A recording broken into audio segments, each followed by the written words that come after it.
Oy, good morning, ka-coffee, Luzon, Visayas at Mindanao. Magandang araw po sa inyo, ka-coffee. Ito na, nagpapahiwatig na ito, ka-coffee. Si Digong nagpapahiwatig na at mukhang medyo malapit-lapit na ito Meron pong huling-hiling, ka-coffee, si Digong bago siya mamatay. Ito, humihiling na ito, ka-coffee Nasa balita ito ng News 5. Itong kahilingan na kaya ito ay pagbigyan ba dapat ng ICC? Kasi ang kahilingan niya, may uwi siya dito sa Pilipinas. Bagamat simple kung papakinggan, pero ang ibig sabihin niyan, i-absuelto siya sa kaso niya diyan sa ICC para siya ay makauwi. Ano yun? Di-jackpot siya dyan. Di ba? Ano yun? Dahil matanda ka na, dahil malapit ka na, ibibigay yung wish na pauwi ka dito sa Pilipinas. Buti nga siya Gusto niya kasi mamatay siya dito sa Pilipinas. Buti siya, nagkakaroon siya ng last will, nagkakaroon siya ng huling kahilingan. Yung 30,000 na tinukhang nila, nabigyan pa sila ng chance? Di ba? Hindi sila nabigyan ng chance ito, ka-coffee. Statement yan ni Sara Duterte patungkol sa hiling ng kanyang tatay. Sige, basahin natin yan. Sabi ni Sara Duterte, he wants to go back to the Philippines. Parang ang bilis lang no? Gusto niyang umuwi at bumalik dito sa Pilipinas. Sabi niya, I am an old man. Si Digong yung nagsasalita kinukote siya ni Sara Duterte dito. I am an old man. I can die anytime, but I want to die in my country. I told him, the lawyers are working every day on your case. Yan yung statement ni Sara Duterte, base sa kanyang pahayag. Sige, himayin natin yan. He wants to go back to the Philippines. Ganun na lang kadali yan? Pwede ba yan? Posible ba yan? Ang isang paraan lang dyan, makumbinsin nila yung mga judges ng ICC. Yung tatlong kondisyon na sinasabi natin sa mga previous vlogs natin, ma-meet nila yan para mabigyan siya ng interim release. Yan lang yung pinakamabilis dyan interim release. Pansamantalang paglaya niya, pero ongoing pa rin po yung kaso dyan sa ICC. Ang tanong pa nga dyan, kung bibigyan siya nitong interim release, baka hindi pa sa Pilipinas siya dahil hindi naman tayo miyembro na ng ICC. Kasi ang pagkakaalam ko, ang isang kondisyones dyan, once na nabigyan ka ng pansamantalang paglaya o itong interim release na yan, ikaw ay mananatili doon sa member state na yon ng International Criminal Court. In this case, ang Pilipinas, hindi po miyembro. Paano yan? Sabi niya, I am an old man. Kung babasahin mo, kung nanamnamin mo, kung sa totoong inosenteng matanda na nagsasalita, maaawa ka Kasi yung very strong yung statement Kung hindi si Digong yung nagsasalita I am an old man, I can die anytime, but I want to die in my country. Lakas makabayani ng datingan ito di ba? Matanda na ako, malapit na akong mamatay, pero gusto kong mamatay sa sarili kong bansa. Yan sa Tagalog yung statement na to ni Digong. Ano to? Drama? Paawa na naman ito, ka-coffee? Pagsisisi ba yan? Ang punto ko naman dyan, ano yun, porket dati kang presidente, yung hiling mo, ibibigay? Definitely hindi. Due process, di ba ang hiling ninyo? Kung ano yung pagdadaanan sa International Criminal Court, kailangan yung pagdaanan yan. Hindi dahil matanda na siya, hindi dahil dati siyang presidente, hindi dahil hiling niya na umuwi ng Pilipinas dahil malapit na siyang mamatay, ipagbibigyan na yan. Mukhang mahirap-hirap yan, ka-coffee. Mukhang malabo-labong mangyari yan. Sabi ng balita ng News 5, bahagi umano ng pahayag ni dating Pangulong Rodrigo Duterte nang makausap siya ng kanyang anak na si Vice President Sara Duterte. Si Sara Duterte, ka-coffee, madalas po, actually halos everyday nga ata yan, dumadalaw sa kanyang tatay dyan sa The Hague, no? Pero ang arrangement, may mga napapanood akong interviews na nag-alternate silang magkakapatid. In fact, medyo mahaba-haba na po yung bakasyon ni Sara Duterte dyan sa The Hague. Mukhang napapabayaan mo naman yung trabaho mo dito sa Pilipinas bilang ikaw ay vice-presidente. Anyway, ito, good news naman to kahit papaano, ka-coffee. Sa OVP, pauwi na raw si Sara. After ilang buwan na yan, ka-coffee. March 11 na aresto, March 12, kailan ba siya umalis dyan? March 12 umalis siya. Ngayon po, April 5. Mag-iisang buwan na siya, ka-coffee, na nagbabakasyon dyan sa The Hague. Ayan, uuwi na raw po siya, meron po siyang statement. Ayan nakita nyo na ba yan? Nasa Manila Bulletin yan, itong statement na to. My work is done. VP Sara preparing to return to the Philippines. Aba dapat lang ma'am, imagine mo ha, nagbakasyon ka lang isang buwan, syempre buo pa rin yung sahod mo. Bilang vice presidente ka, wala namang attendance yan eh. Wala namang daily time record yan eh kapag ikaw ay vice presidente. May gawin siya o hindi, may gawin siya o wala, buo pa rin po yung sinasahod niya mula sa gobyerno ng Pilipinas. Paano niya pa nagagampanan yung kanyang trabaho niya? Di ba?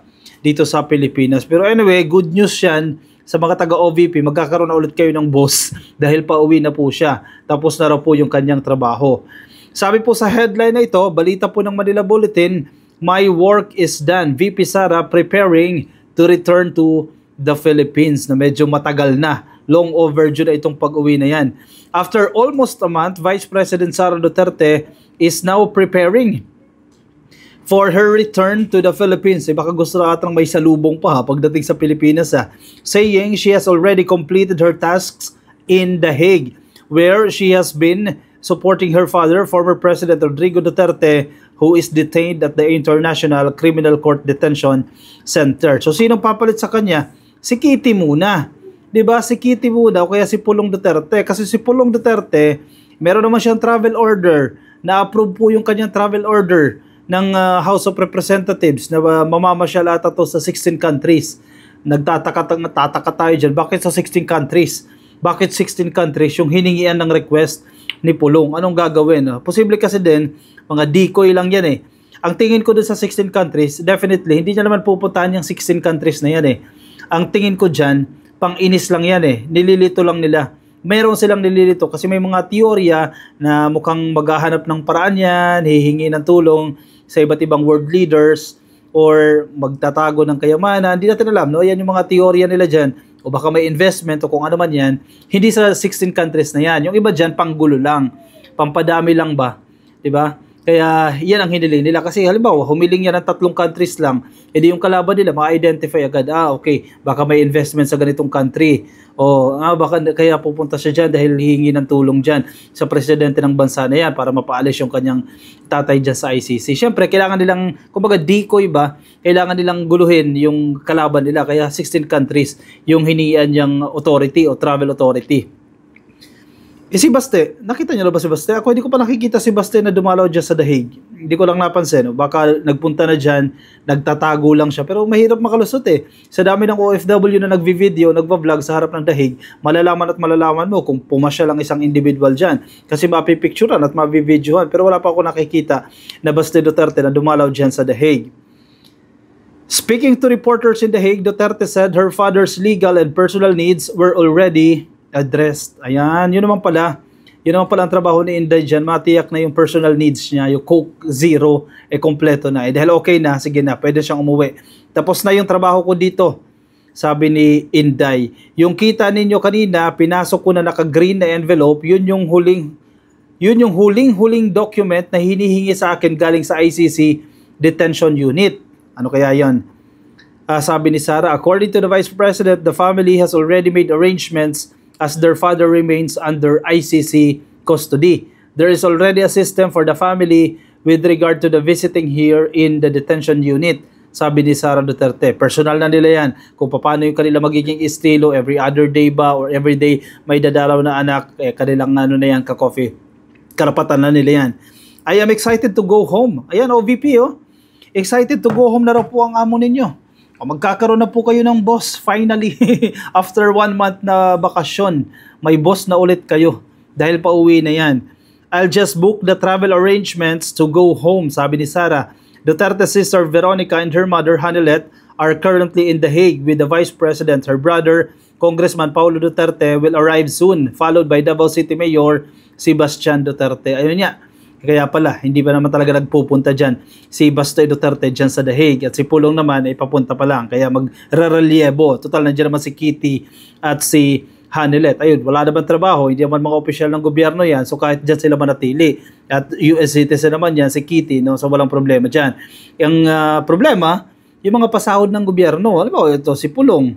O, congressman yan eh. Di napabayaan na yung kanyang mga constituents dyan. Paano pa matutulungan yung kanyang mga constituents? Si Baste Duterte, ano siya? Alkalde siya. Nang Davao, di napabayaan niya yung syudad niya. Inasa sa Chief of Staff. Si Sara Duterte, ganun din. Inasa kay Zulyeca o sino mang taong pinagkakatiwalaan niya dyan sa OVP. O, napabayaan nila yung kanilang trabaho. Pero maganda dyan sa kanila, tuloy-tuloy pa rin po yung sahod. Natatanggap pa rin po nila yung sahod nila ng buo. The Vice President has been at The Hague since March 12, a day after the former President was arrested dyan po sa Maynila and was surrendered to the ICC for crimes against humanity. Former President Duterte first appeared before the ICC for a pre-trial hearing on March 14. His confirmation of charges hearing is set for September 23. Medyo matagal pa po yan. Ngayon, April, May, June, July, August, September. So, 5 buwan pa ka-coffee bago yung confirmation of charges. Again, confirmation of charges ito, ka-coffee ha.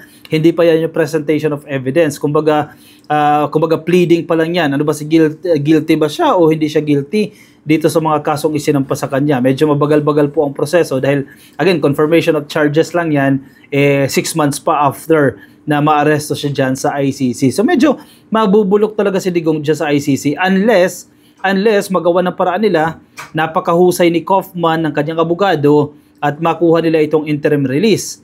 O pansamantala lang or totally makalaya na sila dahil ang kanilang pine-question dyan yung illegal na pag-aresto at yung jurisdiction ng ICC. Yan kanila yung ina-argumento. Pero as of the moment, wala pa po yan. Malabo pa po yan. And very transparent naman ang ICC dyan. Once merong changes, once may mga pagbabago dyan, may development doon sa kaso, very transparent po sila. Ipinapakita nila sa kanilang website, pwede mong makita ano yung update doon sa kaso na yan. Yung nakagandahan dito sa ICC. So mananatili tayong updated dito. Natatandaan ninyo din, kahapon din, ibinalita na rin natin ito sa previous vlogs natin, na hindi po tatanggap ng mga donasyon itong opisina, itong pamilya ni Sara Duterte, kahit na ano po yan, mula sa kanilang supporters. Sabi nila, willing sila na magbenta ng kanilang ari-arian basta hindi lang sila tumanggap ng donasyon. Kasi tama lang din yan. Kasi pinagkakapirahan ng ilang mga supporters itong mga sitwasyon. Pinagkakapirahan nila, nanghihingi sila ng donasyon. Pagdating naman dito kay Sara Duterte, meron din po itong statement. Sige, pagsamasamahin na natin ito, para isahan na lang ito, meron siyang statement patungkol naman sa kanyang relasyon dito kay Amy Marcos. Nakita niyo na ba ito ka-coffee? Nasa headline naman ito ng Politico.com. Sara Duterte on Amy Marcos, sabi niya, either nagpaplastikan kami or it's friendship beyond politics. Tingnan mo, kawawa rin si Amy Marcos dito sa totoo lang. Kawawa siya dito kasi mismong si Sara Duterte hindi nararamdaman na sincere. Tingnan mo, nagdududa pa siya, ano ba ito? Pinaplastic lang ba ako ng taong ito? O totoong magkaibigan kami? Alam mo yung punto na yon na hindi ka pa rin tiyak, hindi ka 100% sure. You are not totally sure na ikaw ay totoong kaibigan. Kasi hindi sasabihin ni Sara Duterte to na either nagpaplastikan kami or friendship beyond politics. Diba? Hindi siya sigurado. Vice President Sara Duterte still considers Amy Marcos a friend despite a public falling out with her brother, President Ferdinand Marcos Jr. According to the Vice President, she would like to believe her friendship goes beyond politics. We are still friends, she said in a media interview after visiting her father, former President Rodrigo Duterte, at the International Criminal Court Detention Center on Friday. Again, ka-coffee, hindi lahat ng nakikita natin sa media, yun ang totoong nangyayari backstage, yun ang reality, yun ang totoong nangyayari. Sabi niya, dalawa lang yun. It's either nagpaplastikan kami or it's really beyond friendship. I would like to believe that it's beyond politics already, sabi ni Sara Duterte. Pero hindi mo sasabihin yan na either nagpaplastikan kami or totoong friendship to. Diba? Kung siguradong sigurado ka, kasi syempre masasaktan din si Amy Marcos dyan. Kasi si Amy Marcos, ang turing niya sa'yo, totoong kaibigan. Malinaw naman yan, diba? Very vocal dyan si Amy Marcos to the point na inaaway niya na yung kapatid niya, inaaway niya na itong administrasyon na to para sa mga Duterte. Tapos sasabihin ni Sara Duterte na either nagpaplastikan kami or true friendship, na hindi siya sigurado kung totoong magkaibigan ba sila. Pati na mo, nagbabalikan lahat kay Amy Marcos yan. Karma to kay Amy Marcos sa pinaggagawa niya. Mismong si Sara Duterte, hindi tiyak kung ano talaga, friendship ba to o plastikan lang. Karma is real. Anyway, yan muna ka-coffee yung ating update sa mga kaganapang politikal dito po sa Pilipinas. Baka may meron ka komento, ka-coffee, reaction, lagay dyan sa ating comment section para mabasa po yan ng ating mga ka-coffee. Yung mga nasa Facebook, pasuyo na lang ka-coffee, please like and follow. Yung mga nasa YouTube, click lang po na subscribe and hit the notification icon para updated kayo sa ating mga bagong upload. I will see you in my next video. Bye-bye.